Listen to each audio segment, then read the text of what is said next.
law. It requires our local utility to take our excess electricity, store it for us, and give it back to us at the end of the day. What this does is it allows us to save several $1,000s by not buying batteries, using the grid as a battery. And interestingly enough, all electricity meters, average meters, will run backwards and forwards. So we didn't have to buy a new meter. This thing, who knew, can run backwards and forwards. Makes it real simple to go solar. Okay, we've come to the basement to complete our tour and understanding how the solar electricity system and the solar hot water systems actually work. Right here you can see this is called a solar inverter. What it is doing is it is converting electricity that's coming down from the roof as direct current electricity and converting it to alternating current electricity, which is what we use in the house. That's what this little computer gadget's doing. Here you have our solar hot water tank, which is well insulated, as you can see. We have a pump right here, a small pump that pumps the water up onto the roof. That water then is coiled through that solar hot water collector on the roof. It gets very, very hot because sunlight is being trapped as infrared heat in a greenhouse effect. Then it is pumped back down here and coils through this solar hot water tank, and that's how we get our hot water. Now you can see we still have our gas hot water tank, and that's because on cloudy days we still use gas as needed. But we have this as a backup so that we're guaranteed hot water year-round, even on cloudy days. But we still get about 60 to 70% of our hot water from the sun.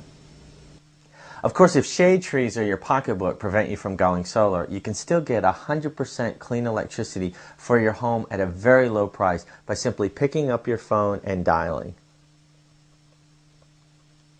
If Pepco is your electricity provider, you can get wind-powered electricity through the grid thanks to a partnership with Washington Gas. Or no matter where you live, you can buy wind power from a company called Renewable Choice. We'll tell you how at the end of this film. Now we have come to the most important part of our tour of our home today. If you remember nothing that I say during this tour today, remember what I'm going to say here in the kitchen. Why? Well, because of all the things you're going to see today, the really interesting things like the corn burning stove, the gadgetry of the solar electricity panels, the electricity meter running backwards, all the things that you're seeing today. For me, the one thing that impresses me the most in terms of its contribution to fighting global warming through clean and efficient energy is actually this refrigerator. That may sound strange, but first of all, let's take a look at it. This refrigerator, as you can see, is working very, very hard. We've got, it's making ice, we've got cold beer, we've got food in there. It's really full. It's working hard 7 days a week, 24 hours a day.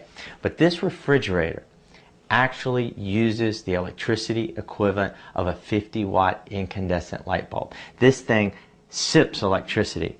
This refrigerator by itself keeps as much carbon dioxide out of the atmosphere every year compared to the old model that we had before it than all of those solar panels that you see on the roof. This refrigerator by itself helps fight global warming as much as all those solar panels. So obviously if it uses so little electricity yet works so hard and does everything we expect a fridge to do, it must cost $10,000 and it was obviously designed for the space shuttle. Wrong. This is actually a Sears Kenmore refrigerator. A good old-fashioned Sears refrigerator. You can go to Sears, Costco, Walmart, any place that sells refrigerators and large appliances, and you can buy one of these. All you have to do is look for the EPA Energy Star label and also remember this number, 450.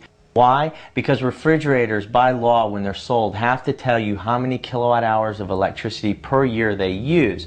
And if you can find one that uses 450 kilowatt hours of electricity a year or less, you have a very efficient refrigerator. It's going to save you money.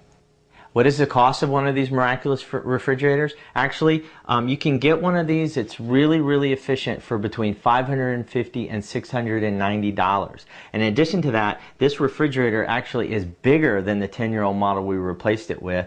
And it saves us about $100 a year. So we expect to pay for this in just a few years. Also, if you live in Maryland, you'll save money on a state sales tax because our state has removed the sales tax on energy efficient appliances, just like the state has removed the sales tax on a corn stove because our state wants to encourage us to buy environmentally friendly appliances. Another way that you can dramatically reduce your electricity use is by switching from the conventional incandescent light bulbs like this to much more energy efficient compact fluorescent light bulbs. These bulbs use a quarter of the electricity of incandescent bulbs.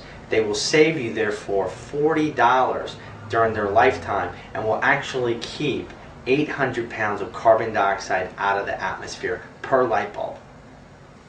The light bulb in this lamp is actually an 80-watt incandescent light bulb, perhaps the kind that you have in your house now. It puts out a pretty nice light. And here now is a fluorescent light bulb, also 80 watts, and it puts out a very similar nice warm glow.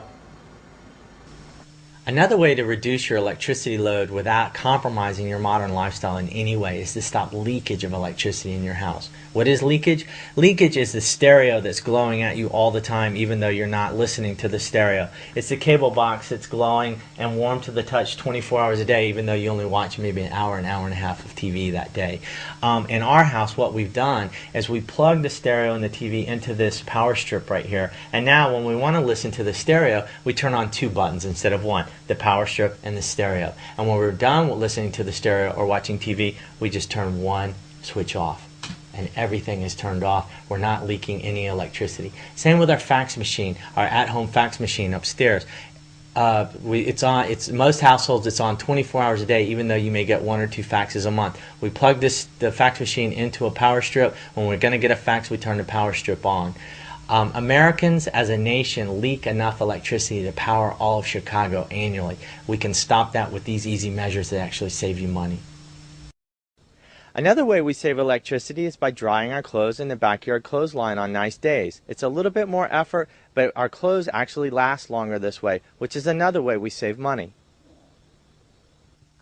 One other totally painless step that we take to save electricity is we never, ever, ever leave a light on in a room without a human being in it. When we leave a room, we simply reach for the switch and turn it off. So let's review the easy steps that we took to help cut our electricity use. Number 1, buying an energy efficient refrigerator. Number 2, switching to compact fluorescent light bulbs. Number 3, stopping all electricity leakage with power strips in our house. Number 4, making sure no lights are on in unoccupied rooms. And number 5, on nice days, drying our clothes on a line. By taking these easy 5 steps, we were able to cut our electricity use 55% without in any way compromising our modern lifestyle. Okay, let's cut now to the bottom line. What is it like each month when we get our utility bills? Well, in our household, it's a satisfying occasion to see the concrete results of our efforts to help stop global warming. For example, our last 2 summer electricity bills were less than $8 each. We don't have the electricity burden of central air, but in this old house with its high ceilings and thick walls, we get by fine in the summer with 1 window unit, ceiling fans, and a sleeping porch. And our gas bill from last winter, the height of the winter, was only $16.50. It was $250 the February before to pay for all the gas to heat our home. But the nice utility bills for us are just icing on the cake. Remember, we're doing all this to fight global warming. By making these changes, we cut our CO2 emissions at our home from 19,488 pounds per year to just over 2,000 pounds per year, a drop of almost 90%. So from all my family, we want to thank you for being our guest today. We enjoyed showing you our home, and remember that all the changes we made in terms of renewable energy and energy efficiency are available to everyone, even average people of modest income like ourselves. We spent just over $7,500, as I mentioned earlier, and if you subtract our average monthly energy savings from our monthly home equity loan that we took out to pay for everything you saw today, it comes out to just $30 a month difference that comes out of our pocket, just $1 a day, basically the cost of a cup of coffee a day. So clearly, average people can make these changes too. People in Maryland, Virginia, and D.C., join us in fighting global warming. Thanks for being our guest.